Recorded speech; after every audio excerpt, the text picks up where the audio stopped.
क्या क्या बात है? मेरे पति परसों से गायब है, अभी तक घर ही नहीं आए। एक मिनट, जरा शांत हो जाइए, रोइए मत। आपके पति को हम ढूंढ निकालेंगे। बताइए क्या हुआ? परसों सुबह वो ऑफिस गए थे, लेकिन अभी तक वो वापस ही नहीं आए सर। तो आपने उन्हें फोन किया? मैंने उनका फोन ट्राई किया था, बट उनका फोन ऑफ जा रहा है सर। तो फिर ऑफिस में फोन करते हैं। मैं तो उनके ऑफिस भी गई थी, लेकिन उनके ऑफिस वालों ने बोला कि वो परसों 5 बजे ऑफिस से चले गए, वो भी टैक्सी से। पुलिस में उनके गायब होने की रिपोर्ट लिखवाई थी? जी सर, लिखवाई थी, लेकिन मुझे तो लगता है कि उनकी जान को खतरा है, तभी तो मैं आप लोगों के पास आई हूँ सर। ऐसा क्यों लग रहा है आपको? अभी कुछ दिनों पहले मेरे पति ने राकेश नाम के एक मुजरिम के खिलाफ कोर्ट में गवाही दी थी, जिसकी वजह से उसे जेल हो गई। अब उसके कुछ दोस्त हमारे घर पे अक्सर धमकी भरे कॉल किया करते हैं कि जब वो जेल से निकलेगा तो गिरीश को छोड़ेगा नहीं। गिरीश तुम्हारे पति है? जी सर। अच्छा, एक बात बता सकती है, इस राकेश को कौन सी जेल में भेजा गया था? Sir, Nashik jail. Nashik jail? Abhijeet, Nashik jail में फोन करो और पता लगाओ इस राकेश के बारे में।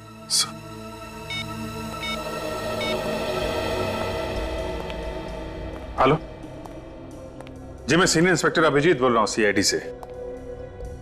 आपकी जेल में एक राकेश नाम का कैदी है। राकेश? जी हाँ, राकेश। हाँ सर है, लेकिन वो छूट गया। छूट गया? हाँ सर। कब? परसों छूट गया सर। परसों छूट गया? वही हुआ जिसका डर था। पक्का राकेश ने गिरीश को कुछ कर दिया। एक मिनट मैडम, देखिए आप एक काम कीजिए, ये राकेश का फोटो और उसका एड्रेस भेजिए जरा हमें। सर, घर तो यही लगता है और यहाँ पे ताला लगा हुआ है। एक्सक्यूज मी मैडम जी, ये राकेश का ही घर है ना? हाँ, अभी परसों ही तो जेल से छूटा है वो। फिर से कोई गड़बड़ की क्या उसने? हाँ, ऐसा ही समझ लीजिए। देखिए, हम लोग सीआईडी से, क्या आप बता सकती है राकेश कहाँ गया है? सामान तो ऐसे बांध रहा था जैसे अक्सर कोई गांव जाता है। ये राकेश है छोड़ने के चक्कर में तो नहीं है? हो सकता है। हाँ, यहाँ पास में एक बस स्टैंड है, शायद वो वहीं गया हो। बस स्टैंड पास में ही है? किसी भी हाल में ये राकेश हमारे हाथ से निकलना नहीं चाहिए। इस आदमी को देखा है तुमने?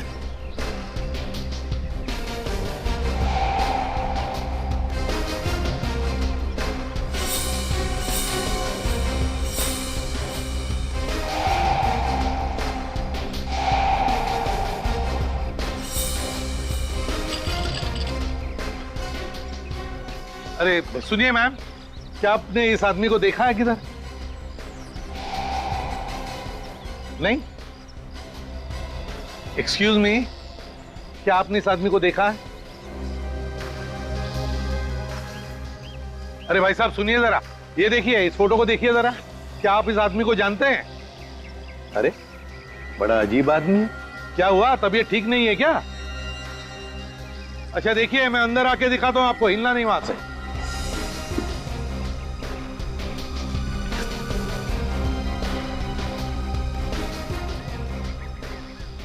हाँ, शहर छोड़ने की इतनी जल्दी है? नहीं, कोई जल्दी नहीं है, घर जा रहा हूं अपने। आप कौन? मुसीबत। ये क्या तरीका किसी से बात करने का? तो फिर अच्छा तरीका बताते हैं बात करने का। निखिल, जरा दिखाओ इन्हें।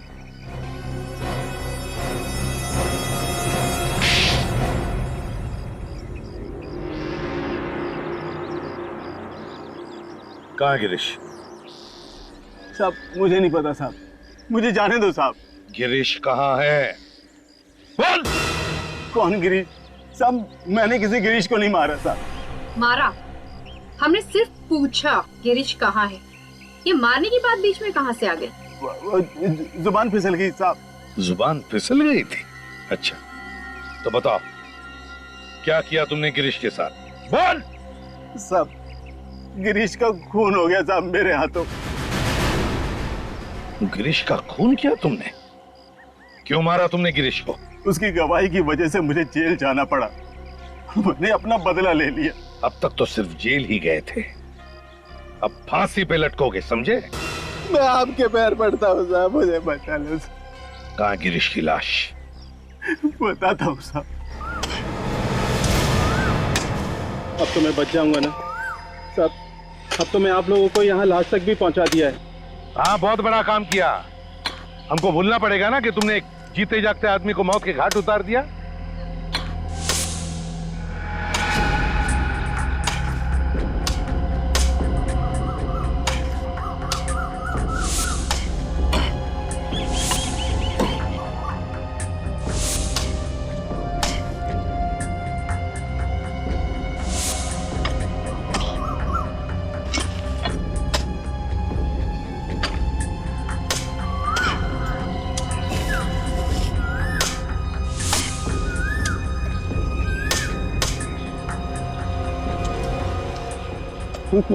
संभल के, बॉडी निकालो बाहर। ये तो गिरीश नहीं है, ये कोई और ही है।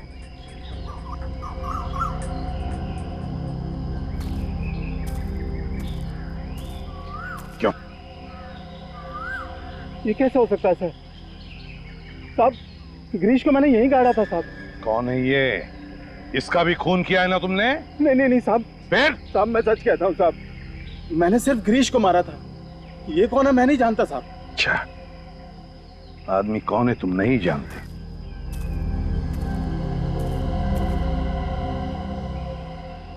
बॉडी को अच्छी तरह से चेक करो। हाँ, इनको अलग घूट के मारा है।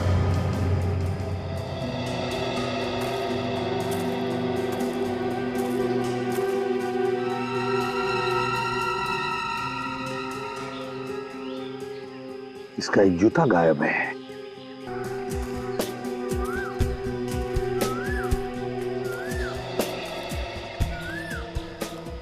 कैसे मारा था तुमने गिरीश को? गोली मारी थी साहब। गोली मारी थी और इसका गला घोट कर मारा तुमने इसे, हैं? क्यों?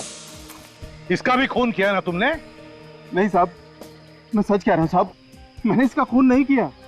ये आदमी कौन है मैं नहीं जानता साहब।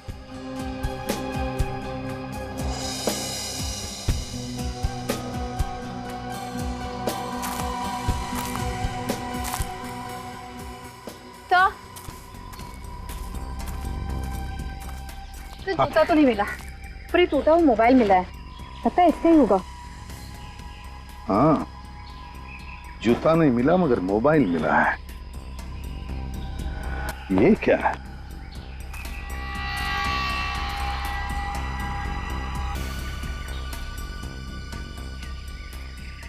निखिल सर, अजय खोदो जरा इधर, देखो अंदर कोई लाश गड़ी है क्या?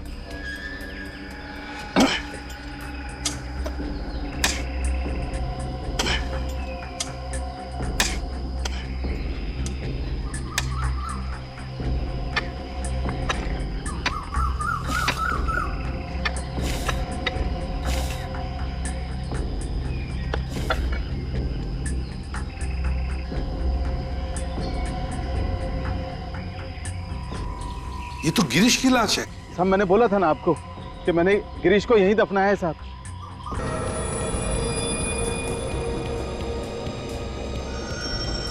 सालून के साहब, जब किसी से प्यार होता है तभी उसकी आंखों में झांका जाता है। तुम्हारा मतलब है कि सालून के साहब को लाश से प्यार हो गया? अब सर, ऐसा मैंने कब कहा सर? मैं तो ये कह रहा था कि मैं जब जब अपनी वाइफ की आंखों में झांक के देखता हूँ तो जमीन हिलने लगती है।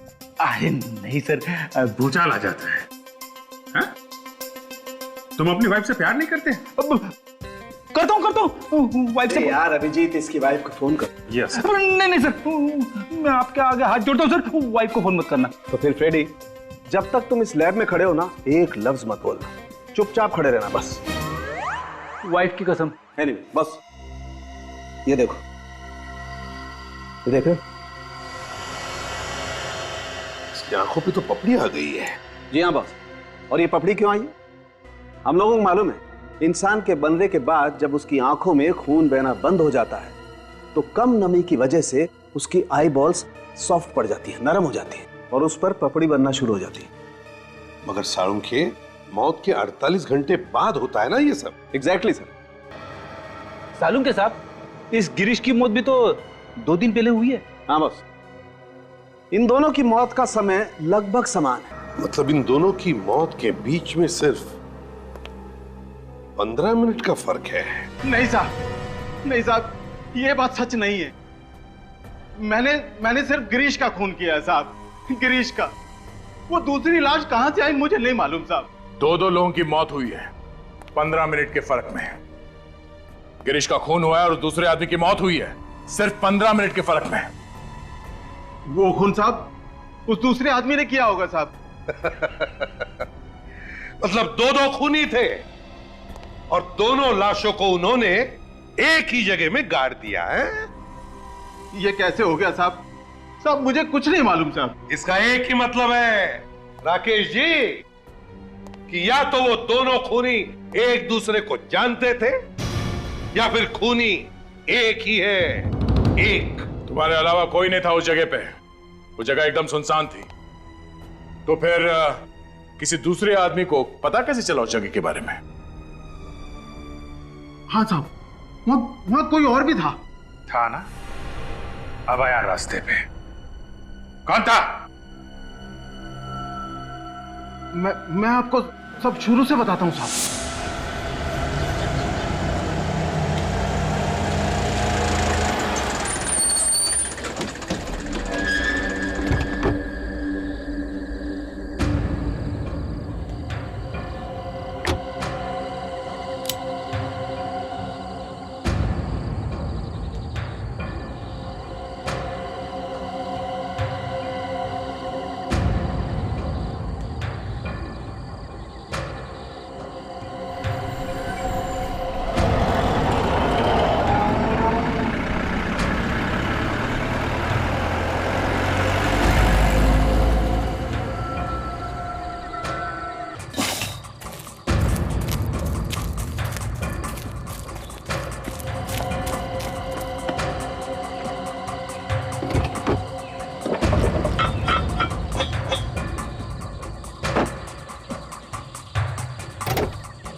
वो दूसरा खून उस कार वाले ने किया है साहब। अच्छी कहानी। खून करने की बजाय अगर कोई नॉवेल वगैरह लिख देते ना तो 2 पैसे भी मिल जाते तुमको, समझे? साहब मैं कहानी क्यों बनाऊंगा साहब? साहब एक खून की सजा भी फांसी है और 2 की भी। आप चाहे तो दोनों खून का इल्जाम मेरे सर पर डाल सकते हैं।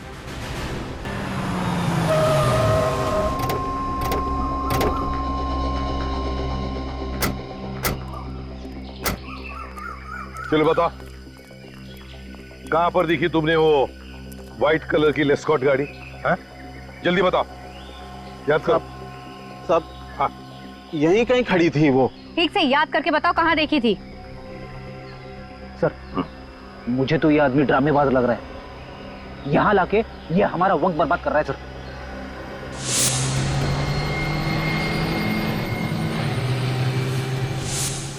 आ गया, याद आ गया साहब। याद आ गया? हाँ। कहां पर देखी थी गाड़ी? जल्दी बताओ साहब। हाँ। यहाँ आसपास में एक पीले रंग का बोर्ड है, कार उसी के आसपास खड़ी थी साहब। पीले रंग का बोर्ड? हाँ साहब। किस तरह का बोर्ड है? क्या उसके ऊपर कोई पोस्टर लगा हुआ है या कुछ लिखा हुआ है? वो याद नहीं है साहब। अच्छा ठीक है फ्रेडी, तुम और निखिल अच्छी तरह से देखो कहीं पीले रंग का बोर्ड दिखता है क्या? हैं? जल्दी जल्दी देखो। देख भाई, बिना वजह हमारी कसरत मत करवा। तुझे ठीक से याद है ना कि बोर्ड यहीं पे था? हाँ हाँ हाँ, यहीं पे था।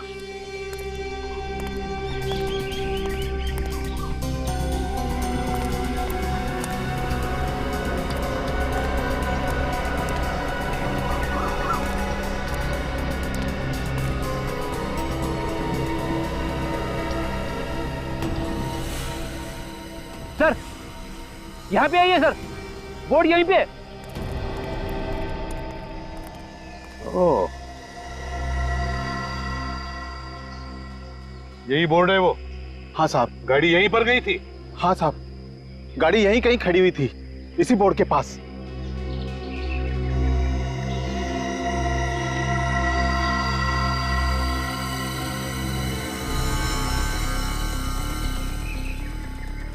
ये तो इंजन ऑयल है।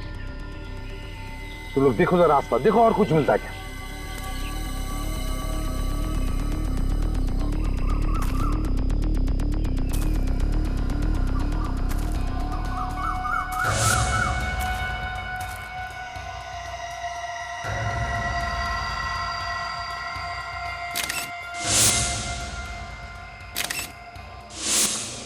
सर ये देखिए सर, ये वही जूता है सर जो दूसरी लाश के पैर से गायब था।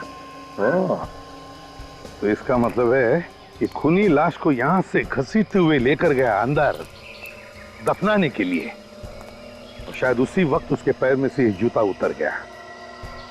एक काम करो, आसपास कोई गैरेज या मैकेनिक है क्या देखो, हो सकता है गाड़ी रिपेयर करके लेकर गया हो, या फिर कोई टोइंग वाला है क्या देखो, टोइंग वाला हो सकता है गाड़ी टो कर लेके गया हो। हेलो, हाँ हाँ, कहाँ पर खराब हो गई? नहीं नहीं, हाँ हाँ हो जाएगा हो जाएगा, ओके, हाँ हाँ ठीक है। Excuse me. जी देखिए हम लोग सीआईडी से हैं। बताइए सर, क्या बात है? ये बताइए, कल रात को हाईवे नंबर 34 पर एक सफेद रंग की लेस्कॉट गाड़ी आपने टो की?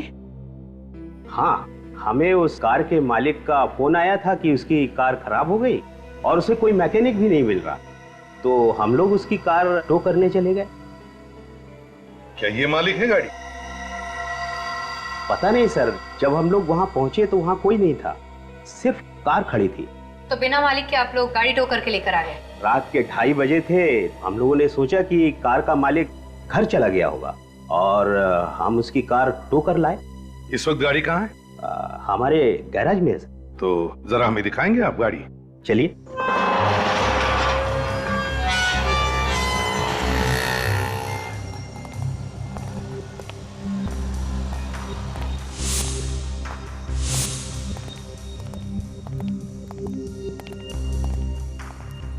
कहाँ है गाड़ी? ये है सर। ये? हाँ। बोलो।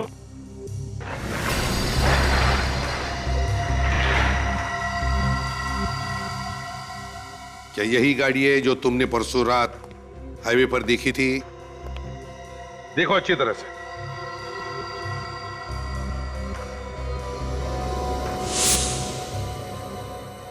हाँ साहब, यही गाड़ी थी। यही गाड़ी थी, पूरी यकीन के साथ कह सकते हो तुम? हाँ हाँ साहब। ठीक है, गाड़ी को अच्छी तरह से चेक करो अंदर से बाहर से।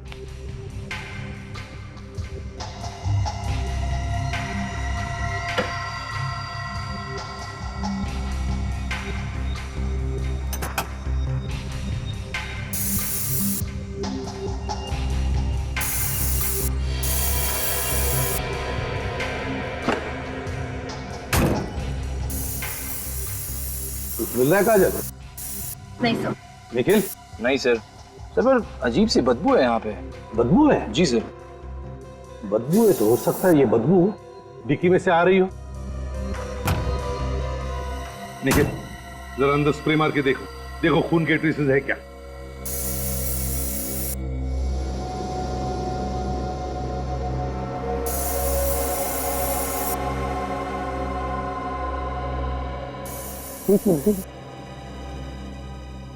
ये देखो खून के ट्रेसेस हैं। मतलब यही वो गाड़ी है जिसमें वो दूसरी लाश लाई गई थी जंगल में दफनाने के लिए। आरटीओ से पता लगा है कौन मालिक इस गाड़ी का। ये car number BG A78209 white colour के लेस्कॉट आपकी ही है? हाँ, ये कार तो मेरे नाम पर ही है, पर उसे हमारा बेटा गोवा लेकर गया है। कब निकला हो गोवा जाने के लिए? परसों ही। क्या हमारी कार चोरी हो गई? जी नहीं। और मेरा बेटा अमित? वो भी ठीक ही होगा। सीआईडी वालों को अपने घर में घुसते देखकर मैं समझ गया था कोई ना कोई मुसीबत आने वाली है। आप लोग बताते क्यों नहीं कि बात क्या है? देखिए बात यह है कि आपके गाड़ी में एक लाश को ले जाया गया जंगल में दफनाने के लिए। ये क्या कह रहे हैं आप? मेरी गाड़ी में लाश कहां से आ गई? वो तो आपका बेटा अमित ही बता सकता है, क्योंकि गाड़ी तो अमित के पास ही थी। व्हाट नॉनसेंस, हमारा बेटा कॉलेज में पढ़ता है, वो लाश लेकर क्यों जाएगा गाड़ी में? किसके हाथ से कब खून हो जाए ये बताना मुश्किल है, और एक बार जब खून हो जाए तो उस खून को छुपाने के लिए कौन क्या कर सकता है ये बताना भी मुश्किल है। नीलिमा जरा अमित को फोन करो, देखो तो कहां पर है वो। लगाइए जल्दी।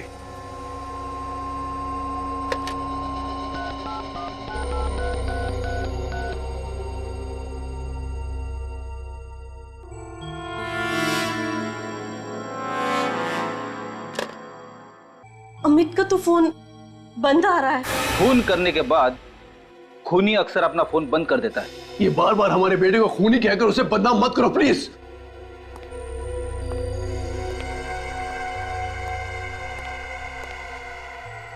ये हमारा बेटा अमित है। ये अमित है? जी, इतना मासूम है ना, इसे देखकर कहीं लगता है कि ये कभी किसी का खून भी कर सकता है? जी नहीं, ये कभी किसी का खून नहीं कर सकता है। फ्रेडी, फोटो दिखा। जरा ये फोटो देखिए, इसे देखा है कभी? नहीं, इसे पहले कभी नहीं देखा। इसका नाम राकेश है। शायद अमित के मुंह से इसका नाम कभी सुना? नहीं जी नहीं, कभी नहीं। क्या बात है सर, कोई घबराने वाली बात तो नहीं? देखिए, आई एम सॉरी मगर आपका बेटा अमित अब इस दुनिया में नहीं रहा।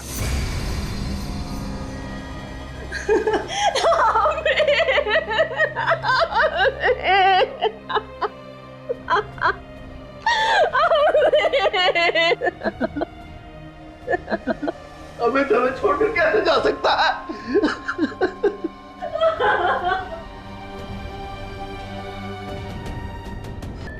आइए सर, यह है अमित का करीबी दोस्त, जिनके नाम हमें अमित के माता पिता ने बताए थे।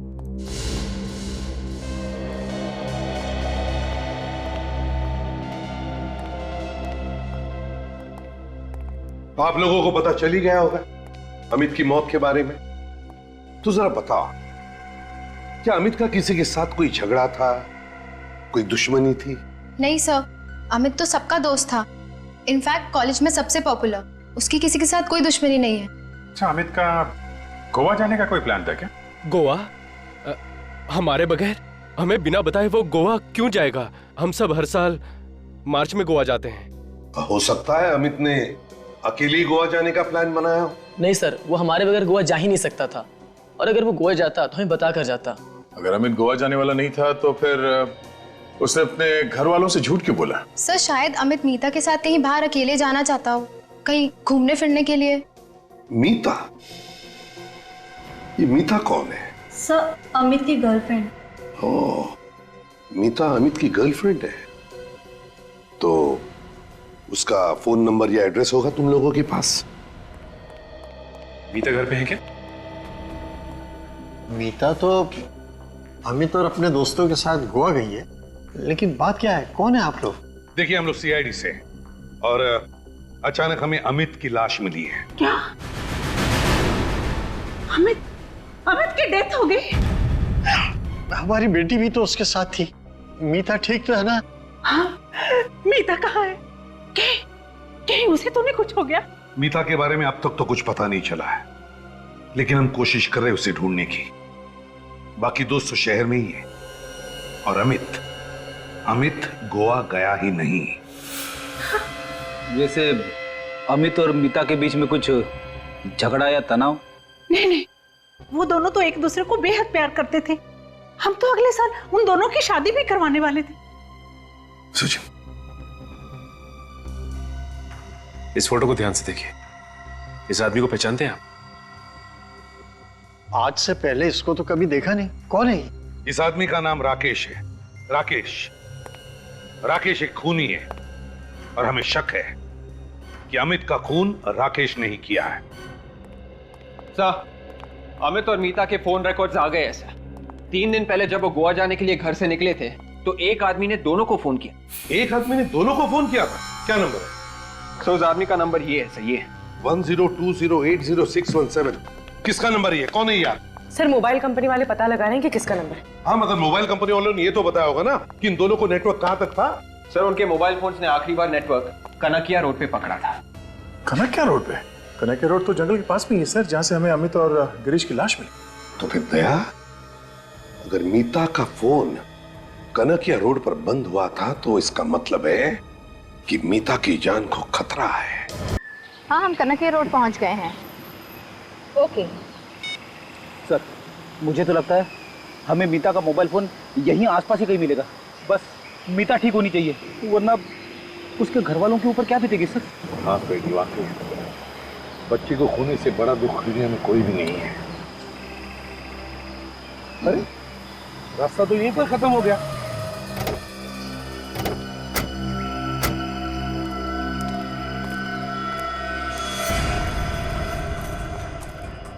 हाँ, तो इतने झाड़े जंगल जैसा, यहाँ तो लाश आराम से छुप सकती है।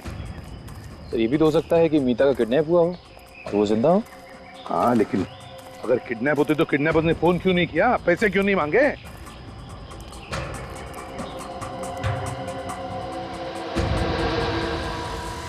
वो घर गया है।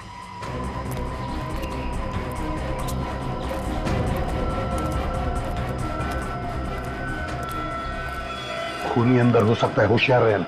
मैं बाहर ही रुकता हूँ। क्यों, अंदर आने को डर रहे हो? अरे नहीं सर, अगर खूनी ने यहाँ से भागने की कोशिश की तो बाहर भी कोई होना चाहिए ना, उसका स्वागत करने के लिए। हाँ, लेकिन सोना नहीं। नहीं सर।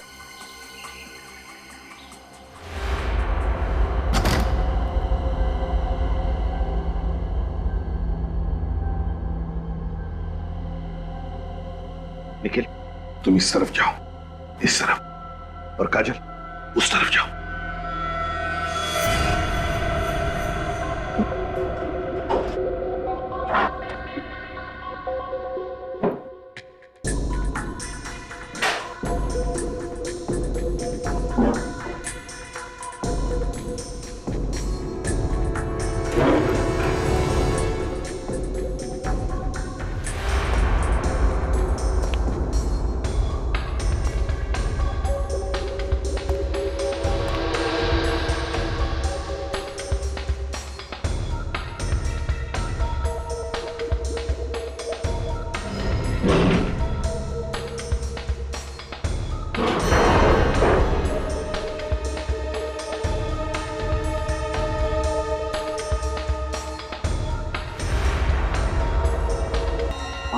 गॉड,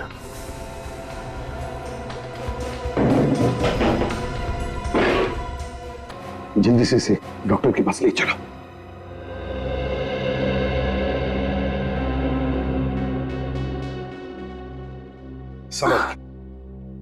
संभल के। अब कैसी हो मीता? अच्छी हूँ। आप लोग? बेटा ये लोग सीआईडी से आए, इन्होंने ही तुम्हारी जान बचाई। मेरी जान?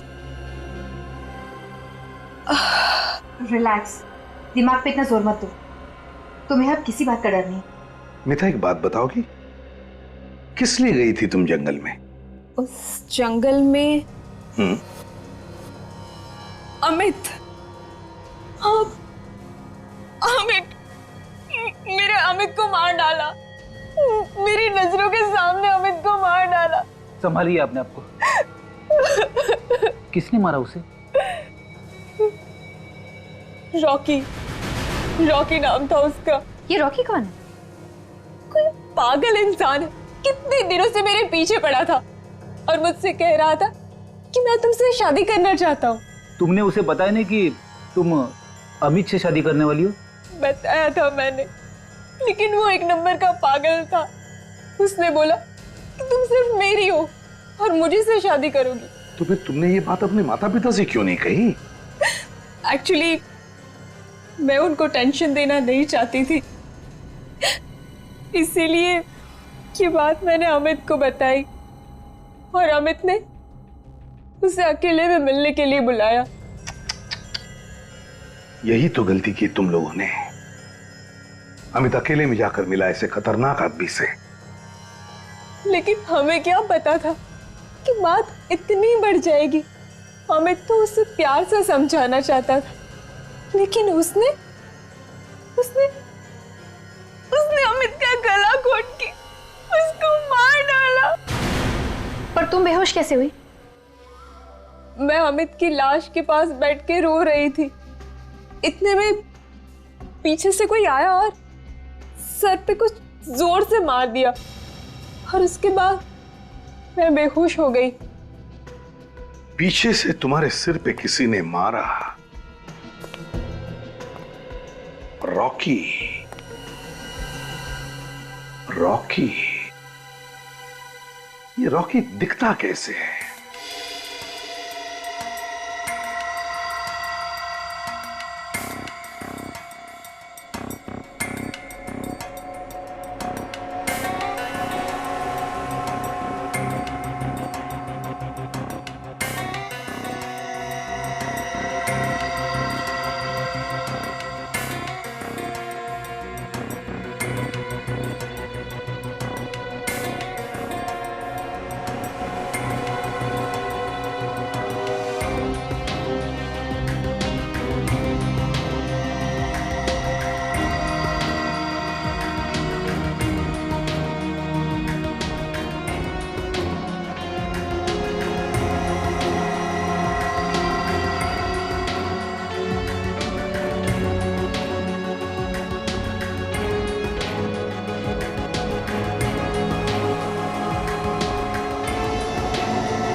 रॉकी, देखो हमारे कंप्यूटर में, देखो इसका कोई रिकॉर्ड है क्या?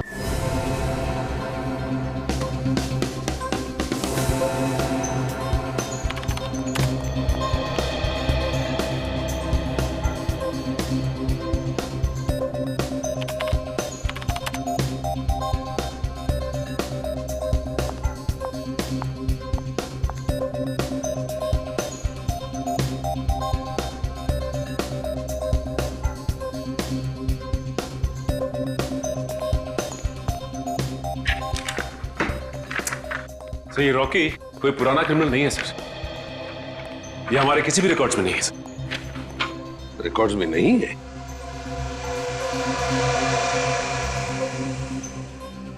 अभिजीत,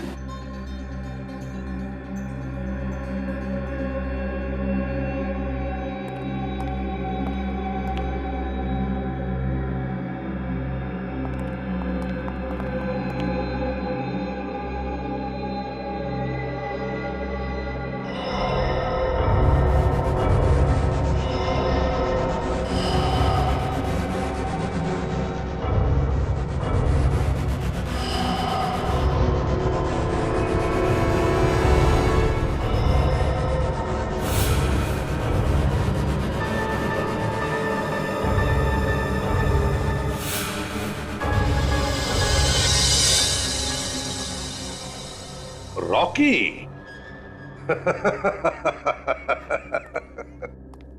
रॉकी, अभिजीत पता चल गया ये रॉकी है कौन? कौन है सर? ये रॉकी यहीं पर है, यहीं पर है, हमारे बीच में। अमित के साथ मेरी भूख भी मिट गई। अब ये पूरी जिंदगी का सामना मैं अकेले कैसे करूंगी?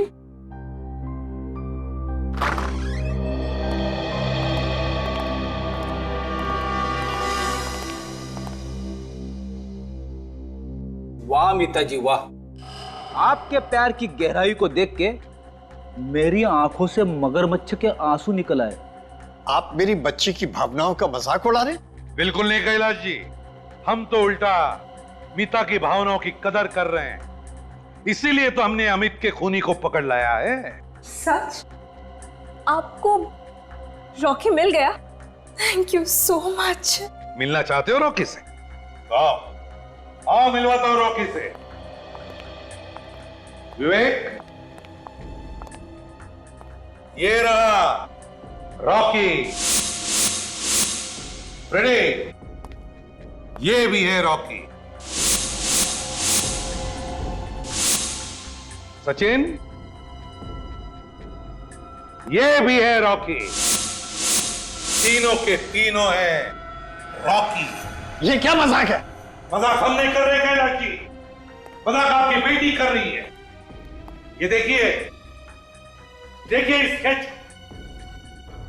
यह है रॉकी, आपकी बेटी मीता ने बनाया हुआ रॉकी का मनगढ़ंत स्केच। यह है ना तुम्हारा रॉकी, हैं? जिसकी आंखें विवेक की है, जिसके कान और बाल फ्रेडी के हैं, और जिसकी नाक सचिन की है। यही है ना तुम्हारा रॉकी? What nonsense! आप मेरी बेटी पर गलत इल्जाम लगा रहे हैं। आप रॉकी को नहीं पकड़ पाए, इसलिए आप मेरी बेटी को फंसा रहे हैं। रॉकी को तो हम तब पकड़ेंगे जब कोई रॉकी होगा, लेकिन इस शक्ल का तो कोई इंसान ही नहीं है।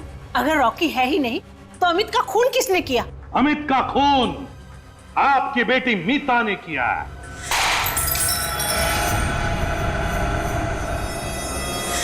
मीता, मीता पागल मत करो। ये क्या कर रही है मीता? पागल हो गई है क्या? छोड़ दे इसे। तुम बीच में मत बोलो माँ, इस मामले में तुम्हें कुछ भी नहीं पता। माँ से ऊंची आवाज में बात नहीं करनी चाहिए, तुम्हें किसी ने सिखाया नहीं?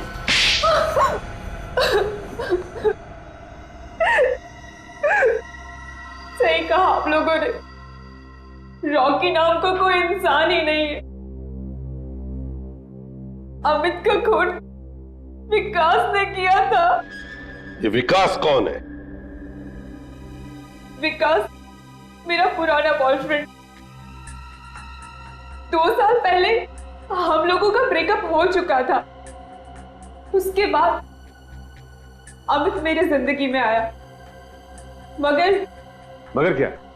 मगर 6 महीने पहले मैं फिर से विकास से मिली और मुझे उससे प्यार हो गया। और तुमने विकास से कहा कि अमित का खून कर दे। तो क्या करते हम दोनों? मैंने कितनी बार बोला था उसको कि तुम मेरे रास्ते से हट जाओ, लेकिन वो ये बात मानने को तैयार ही नहीं था। और फिर एक दिन विकास ने अमित का गला तब तक घोटा जब तक उसकी जान न चली जाए। अमित की लाश वहां पे क्यों गाड़ी जहां पे पहले से एक लाश दबाई गई थी?